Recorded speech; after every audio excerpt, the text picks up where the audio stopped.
itu tadi malam setelah pemeriksaan itu kan pukul 8, ya kan. Nah, sebenarnya Fadel ini belum dilakukan penahanan. Oke, belum dilakukan penahanan. Hanya saja dilakukan tadi malam tindakan penangkapan. Ya, setelah perubahan status Fadel dari saksi menjadi tersangka. Gitu. Jadi, setelah penangkapan, itu penyidik diberikan waktu 1 kali 24 jam untuk menetapkan apakah Fadel ini akan ditahan untuk 20 hari ke depan atau tidak gitu. Nah, begitu tadi malam penangkapan, saya karena memang Pak Rasman sudah ada kegiatan di live di salah satu stasiun TV, saya mengambil sikap gitu. Saya harus perjuangkan Fadel gitu. Nah, tadi malam sekitar jam 11 setelah pemeriksaan Martin, ya kan, karena memang tadi malam kami menganggap tidak fair penetapan tersangka ini karena banyak saksi ada chart yang kami ajukan sejak awal itu belum diperiksa, termasuk Martin, Liliana, dan Bintang, ya kan. Walaupun Eda dan Ibu Juliana sudah diperiksa kan gitu, tapi ada saksi fakta lain yang menurut kami ini bisa meringankan Fadel, namun ini belum diperiksa. Makanya tadi malam saya ngotot gitu. Saya nggak akan izinkan penangkapan ini. Saya nggak mau menandatangani surat penangkapan. Saya bilang kalau seandainya belum diperiksa Martin di situ kan gitu, karena memang Martin mempunyai keterangan yang berbeda gitu dari tuduhan penyidikan. Karena ada satu fakta yang disampaikan oleh penyidik ketika pemeriksaan, itu kejadian pada tanggal 9 Mei. Di situ ada sebuah perbuatan yang diduga tindak pidana tadi. Nah, Martin memiliki chat antara Loli dengan Martin. Di tanggal itu tidak ada kejadian apapun. Dan di hari itu antara Loli dan Fadel itu sedang berantem. Ada gitu. Ada Gitu. Dan kami sudah berikan kepada penyidik kan itu. Dan posisi Loli dengan Fadel ini sedang ribut gitu. Ribut karena Fadel ulang tahun kan sebenarnya, tapi Loli lupa. Biasalah, ribut-ribut percintaan ya kan, pacaran gitu kan gitu. Nah, pada saat tanggal 9 itu Loli ngotot manggilnya Atin kalau nggak salah, Atin. Loli minta izin lah, Loli mau ketemu banget sama Fadel, mohonlah diperbolehkan gitu. Begitu pembahasan di tanggal 9 itu gitu. Artinya keterangan yang dipertanyakan kepada Fadel pada pemeriksaan itu kami anggap belum memenuhi unsur untuk dia ditersangkakan gitu. Dan harus diperiksa Martin terlebih dahulu. Makanya tadi malam pemeriksaan itu. Dan kemudian kami langsung mengajukan surat permohonan untuk Fadel tidak ditahan gitu. Jadi Fadel itu tidak ke sel, dan tadi malam nggak di sel gitu. Fadel itu masih di ruang PPA, ya kan. Nah, dia Fadel istirahat juga di atas ini kok, tempat yang layak lah kan gitu. Tapi nginap di sana gitu, karena kan tadi statusnya sudah ditangkap, nah, tapi belum ditahan. Itu dia, itu dua perbedaan itu kan gitu. Nah, jadi batas waktu untuk apakah Fadel akan ditahan atau ditangguhkan atau tidak ditahan atau dipulangkan sebagaimana surat kami itu nanti malam jam 8 malam. Nah, sekarang itu sedang berlangsung pemeriksaan Fadel setelah dia ditetapkan sebagai tersangka. Pemeriksaan tadi dimulai sekitar jam 3. Informasi dari teman-teman lawyer kita yang mendampingin di sana masih berjalan pemeriksaannya, belum selesai. Dan tapi saya juga berpesan kalau bisa tunggu kami datang gitu kan. Artinya 20 hari dulu ya. Seperti apa kan dengan info jika Fadel cukup kaget dan stres mungkin ketika mendengar kabar sudah naik tersangka dan harus menginap di Polres sendiri. Seperti apa sih Bang Rahmat?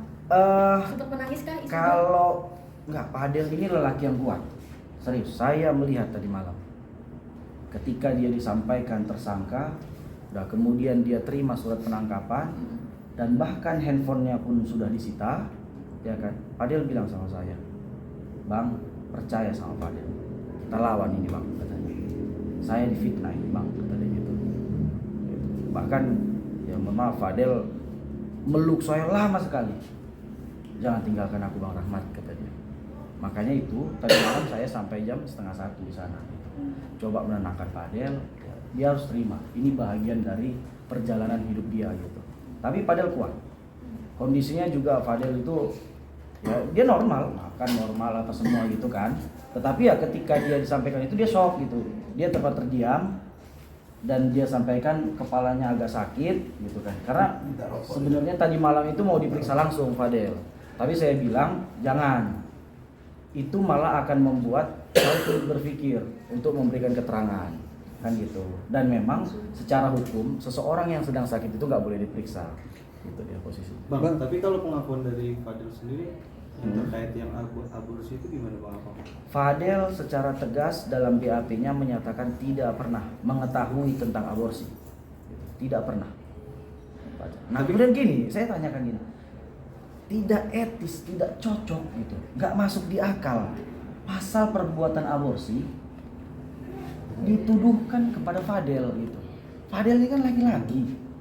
Di mana-mana yang kita ketahui itu orang yang melakukan aborsi itu perempuan gitu. Kok Fadel yang dipersangkakan terhadap perbuatan melakukan aborsi? Saya akan lebih sepakat kalau seandainya, karena gini, tadi malam saya ada juga perdebatan terkait dengan surat penetapan tersangkanya. Di dalam surat penetapan tersangka tetap disebutkan di situ perbuatannya persetubuhan dan atau perbuatan aborsi gitu. Itu tetap yang disangkakan gitu. Saya akan lebih sepakat kalau seandainya apakah turut serta atau orang yang menyuruh, intellectual dader gitu. Secara hukum harusnya itu gitu. Bukan orang yang melakukan aborsi. Nah, kemudian tadi malam juga beberapa pertanyaan tentang aborsi ini. Bagaimana aborsinya dilakukan, tanggal berapa aborsi dilakukan, dengan cara apa. Itu semua ada keterangan-keterangannya, tapi Fadil menyatakan tidak pernah mengetahui itu gitu. Nah, berarti kan kalau seandainya Loli memang benar-benar telah melakukan aborsi, walaupun dia anak di bawah umur, dia harus mempertanggungjawabkan perbuatannya itu. Secara hukum, dia juga harus ditetapkan sebagai tersangka dalam perkara ini. Ini yang akan coba kami perjuangkan ke depan. Alasannya apa Bang? Atas dasar apa? Ingin Loli jadi tersangka juga? Ya karena itu persangkaan terhadap Fadel itu dua perbuatan, persetubuhan sama tadi perbuatan melakukan aborsi gitu. Bagi kami tidak cocok kalau ini yang ditersangkakan adalah Fadel. Yang berbuat kan aborsi ini perempuan gitu poinnya. Tapi diduga kan Fadel yang menyuruh. Iya Bang. Berbeda Bang. Gini. Jadi kalau dalam perbuatan aborsi itu Bang, secara hukum yang dipidana pertama orang yang melakukan aborsi. Ya kan? Artinya si perempuan ini. Tuh yang dipidana pertama. Kedua, orang yang turut serta. Apakah dia membantu, ya kan? Dah, baru itu apakah dokternya membantu, itu juga harus dipidana gitu loh. Ya kan? Nah, walaupun tadi malam keterangannya ini aborsi yang dilakukan itu tidak menggunakan dokter. Ya kan? Nah, ini versi penyidikan sebenarnya. Pertanyaan mereka gitu. Kemudian dibantah oleh Fadel. Mereka minum pil lah, informasinya begitu kan. Nah, kalau yang kabarnya membeli obat aborsi di toko hijau itu benar nggak sih? Itu tadi malam yang ditanyakan penyidik kepada Fadel gitu. Apakah Loli pernah mengkonfirmasi atau bertanya kepada Fadel, atau Fadel yang mencarikan informasi tadi gitu. Fadel secara tegas menyatakan nggak pernah sama sekali gitu. Kalau seandainya keterangan ini diberikan oleh Loli, maka Loli harus bertanggung jawab. Bang, terkait Fadel diduga mempunyai akses kunci kamar apartemen LM, gimana Bang? Itu yang menjadi bukti kuat juga, artinya Fadel bisa leluasa masuk mondar-mandir keluar masuk ke kamar. Saya heran juga sebenarnya. Yang orang abang-abang tanyakan itu semua materi penyidikan, dan ini semua materi pertanyaan gitu. Berarti saya duga ada kebocoran informasi ini, karena saya dari tadi malam sengaja menutup. Memang dibocorin sama itu lah. Saya dari tadi malam, saya mohon maaf Kak Adri, ya teman-teman wartawan banyak tadi malam nelfon saya sekitar jam 12 untuk meminta saya memberikan keterangan terkait dengan Fadel. Tapi saya pikir belum perlu dulu gitu kan. Makanya saya coba tahan, dan saya nggak mau juga memberikan keterangan kalau tidak ada parasman kan. Artinya ini lah etik kami dalam kantor gitu. Nah, benar tadi yang disampaikan apa? Itu salah satu pertanyaannya terkait dengan akses. apa tadi namanya akses tadi gitu. Nah, lagi-lagi Fadel menyatakan tidak pernah diberikan akses, dan Fadel memberikan sebuah fakta bahwa akses itu hanya ada satu. di apartemen itu, hanya ada satu. Yang kemudian ini dikuatkan oleh Bang Martin sebagai saksi. Karena memang kan ketika memesan apartemen itu Bang Martin yang mengurus gitu. Dan hanya satu akses ini yang diberikan. Nah, kemudian itulah akses ini ada pada Loli sendiri. Saya buka aja, ada satu bukti tadi malam yang diperlihatkan oleh penyidik. Tapi bagi saya bukti ini tidak termasuk pada bukti yang harusnya bisa mentersangkakan Fadel, yaitu bukti foto gitu. Bukti foto antara Fadel dengan Loli pertama sedang berpelukan. Kemudian Loli yang mencium Fadel sebelah pipi kiri. Dan kemudian foto ketiga Fadel lagi menggendong Loli gitu, kayak gitu ya. Kemudian foto ini bukanlah foto yang ada di dalam kamar. Tetapi foto ini itu ketika Fadel dan Loli berada di Mall Pondok Indah Mall. Dan itu tepatnya di ini foto box PIM. Foto box gitu. Mereka berfoto di situ gitu. Jadi hanya itu alat bukti yang dipertunjukkan. Makanya saya sempat bicara dengan penyidik. Seyakin itu orang Abang menetapkan tersangka dan secepat ini, bahkan melakukan penahanan. Orang Abang harus hati-hati, aku bilang. Bang, foto itu menunjukkan apa Bang? Artinya menunjukkan pada situ perut membesar atau seperti apa? Nggak ada, kalau di situ nggak ada. Tidak, bagi saya itu tidak mengarah kepada perbuatan tidak pidana. Ya biasa orang pacaran, wajar lah. Foto pelukan, foto ini. Tapi ini Loli juga yang mencium gitu loh. Kemudian ini juga yang harus dipahami.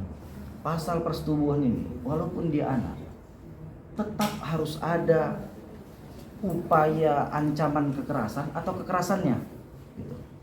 Kalau tidak ada itu, kalau dilakukan suka sama suka, bagi saya unsurnya itu tidak masuk sebenarnya. Bagi saya ya. Gitu. Tapi ya silahkan aja. Karena kemarin Hotman menyatakan kalau di bawah umur itu masuk bagi dia, tapi bagi saya enggak. Gitu. Karena ada unsur suka sama suka itu. Ya. Dan ini unsur dari dalam pasal tidak bisa ditolerir gitu. Karena kata-katanya jelas dan bukan dan atau. Gitu. Oke ya. Bang, terakhir Bang, berarti sebelum jam 8 nanti masih ada peluang Bang ya untuk Fadel statusnya masih aman. Sebelum jam 8 penetapan dari Humas nanti malam jam 8 tadi Abang bilang. Tadi kan Rahmat menjelaskan sesuai dengan SOP aturan. Seseorang yang telah ditetapkan tersangka harus diperiksa lebih dahulu. Oke, setelah itu barulah bisa menjalani proses penahanan yang saya sebut tadi malam untuk 20 hari ke depan. Oke, kalau berkas belum lengkap juga bisa tambah. Semuanya ada limitatifnya. Nah, jadi saya juga baru dengar dari Rahmat tadi karena kami belum banyak bercerita. Dia kan baru pulang setengah 1. Saya ada Zoom meeting dengan tim. Nah, jadi kalau menurut saya kalau foto-foto itu di mall terus itu dianggap menjadi sebuah petunjuk, saya kira nggak pas juga kan dia kan. Iya. Jadi ini nanti gini, kami nanti sana akan cek terus nanti akan koordinasi dengan keluarganya. Kalau memungkinkan kita akan lakukan upaya hukum. Bisa saja pra peradilan, bisa saja kita minta gelar perkara khusus. Itu nanti kita lakukan maksimal. Cuma kita akan bicara secara keluarga. Nah, jadi kalau saya juga baru lihat tadi rilis dari Kasiumas, adik saya kompol rumah. Dia memang saya lihat di situ pernyataannya ada terkait dengan aborsi. Ini pertanyaannya, ini apakah anak di bawah umur melakukan perbuatan yang salah, terus atas nama hukum dia tidak dikenai sanksi? Oh kena. Ini bahaya juga kan. Dia itu Sekarang saya sudah lihat kemarin penjelasan bahwa ini materi ya, tapi kami aneh juga di kok materi Anda tahu gitu loh. Nah, jadi karena Anda sudah tahu begini, ya berarti ada yang membocorkan. Tapi nggak apa-apa, kita jawab. Dia disebut hamil pada bulan Mei, tepatnya tanggal 10. Tanggal 9. Di tanggal 9 itu justru kan begitu ya Mas ya? Orang itu lagi tidak baik-baik saja. Nah, ada lagi pernyataan dari beliau, dari sebentar ya, dari keluarga saya. Betul. lagi sidang etik, lagi wawancaranya. Ya, siapkan aja. Jadi kalau di situ dikatakan ada perbuatan yang kaitan dengan aborsi, pertanyaannya yang melakukan aborsi siapa? Apalagi di 9 Mei itu ada pengakuan dia hamil dan tidak diberitahukan kepada Fadel, begitu kan, Pak? Ya, kalau dia hamil tidak beritahu terus dia yang gugurin sendiri, terus apa urusannya ke Fadel? Ini menjadi bahan pertimbangan bagi kami untuk melakukan gelar perkara khusus. Kalau begini saya pasti komplain. Saya masih komplain. Kenapa? Karena hamil tidak beritahu. Ada 2 pertimbangan. Hamil karena Fadel atau hamil karena yang lain, Bos. Saya boleh sekarang mengungkap karena kita rekam semua. Loli itu mengakui berhubungan badan juga dengan beberapa bule. Jadi bukan hal yang tabu bagi dia berhubungan badan, maaf. Ketika di SMP kelas 3, dia juga memberitahu bahwa yang mengambil gadis dia, ini orangnya. Artinya, sejak SMP dia sudah melakukan itu. Belum lagi tadi ada story-story dari Ismail, dari Mail. Iya kan? Yang mengatakan, maaf ya, open BO segala. Iya kan? Udah disimpan itu, Mi. Nih, yang masalah open BO itu. Itu ada, kalian lihat nggak? Nah, jadi ini apa gitu? Kalau memang dia tidak melakukan perbuatan itu oleh Fadel kepada Loli, nah kalau dianggap dia melakukan persetubuhan di bawah umur, buktikan di mana, bagaimana caranya dan tanggal berapa? Apa buktinya? Persetubuhan itu. Nah tentu misalnya ada chattingan, disita handphonenya. Nah kalau chattingan orang biasa mesra, saya panggil sayang biasa aja. Sama teman saya, halo sayang, apa kabar? Nah kalau orang berpelukan, gendong, apa masalah, Bos? Tadi malam itu ditanya juga sama Iya. Papi Manu gitu. Hotman gendong-gendong biasa. Nggak dibilang dia melakukan persetubuhan. Kan di kolam renang, sering pegang apa. Saya juga sama teman-teman saya ginikan, saya kira begini, ini ya, saya ingin tegak ya, Pak Kapolres, Pak Ade, Pak Kasat. Ya, saya udah maksimal nih ya, terhadap Polri ini. Nah begitu mah ya. Polres Jaksel juga saya berupaya sini. Tolong jangan sampai. Nih, tapi ini banyak kok, Mak. Di Loli itu berita-berita apa bukan berita sih sebenarnya kayak yang cecetan konseks itu banyak loh.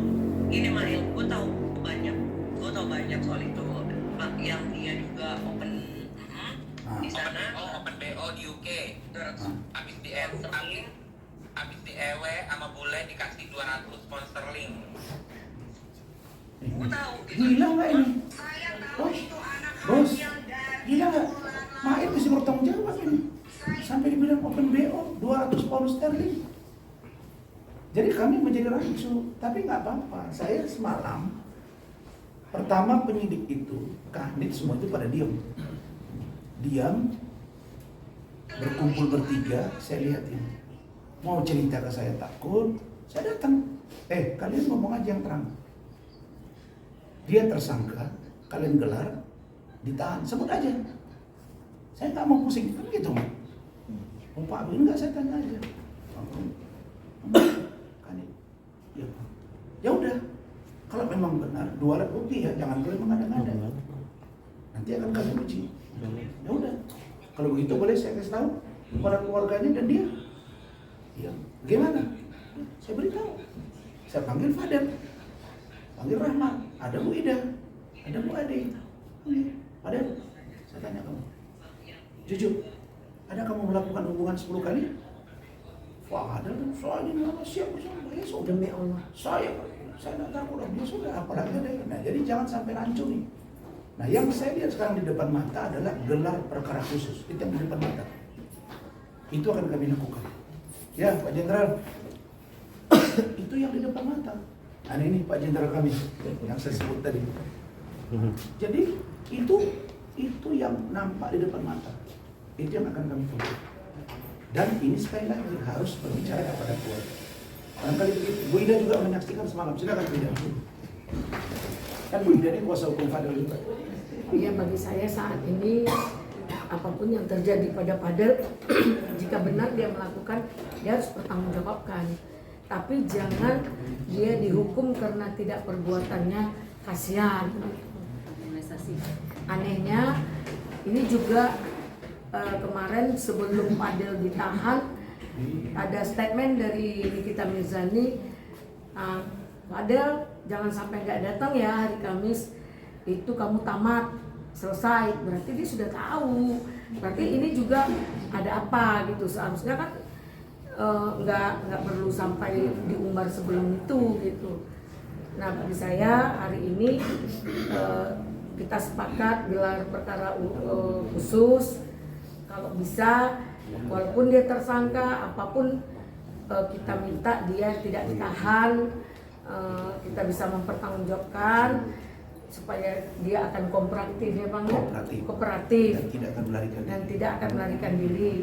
Nah mungkin itu bagi kami hanya memberikan support kepada Fadel, tetap semangat, jangan pernah takut, kebenaran tidak akan pernah tergantikan. Jika Loli punya dua kepribadian dengan mengulang-ulang BAP, itu ada dalam psikis, ya mana tahu.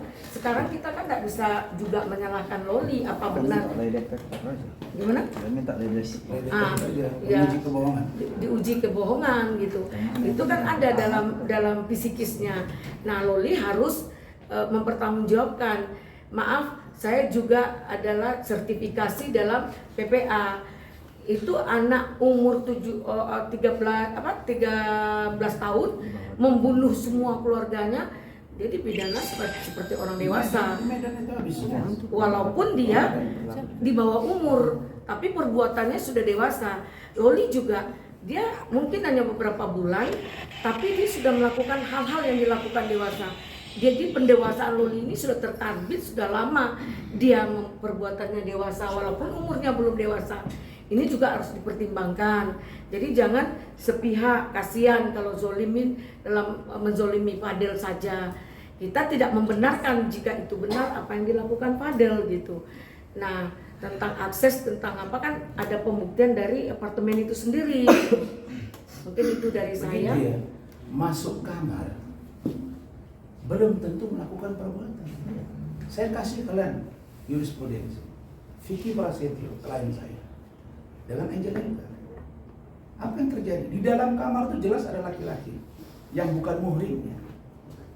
Nah, jadi yang disebut dengan ada perbuatan, katakanlah perzinahan atau persetubuhan, harus ada ditemukan sperma di situ.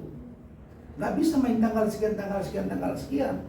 Itu ujinya ada di gelar perkara khusus.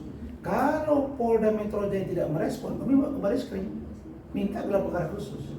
Nah, saya mau lihat nih, ini pekerjaan ini ada pesanan atau tidak. Tapi kalian jangan lupa bahwa NM itu harusnya kemarin dia datang, panggilan dari laporan saya. Ya, tapi dia tidak datang. Nah, dia bilang saya di IT dulu yang kami laporkan undang-undang IT. Nah, dia panggilan kedua. Ya udah, kau nggak usah datang aja. Apalagi laporan-laporan yang lain. Makanya dia nggak begitu bersemangat, cuma menangis saja dia, saya lihat. Ya, tidak tahu dia menangis karena apa? Laporan hari ini saya dengar, ini saya juga buat laporan yang sana. Udah, saya pikir semuanya akan terbukti siapa yang melakukan apa. Itu yang akan mengalami. Kalau saya syukur pada Allah, mudah-mudahan Allah menambah rezeki dan kekuatan bagi saya dan kemudian saya untuk hidup, maaf ya, gak usah berbahagia si A, si B, si C, Rasman juga gak pengacara. Saya ini udah pernah ngomong sama keluarga lama, malah saya bilang saya gak usah jadi pengacara. Tapi karena teman banyak minta, siapa yang agak berani, siapa yang berani untuk hidup, saya klaim gak ada masalah. Saya gak hidup dari dunia pengacara, tapi saya menghidupi banyak orang dengan membuka kantor pengacara.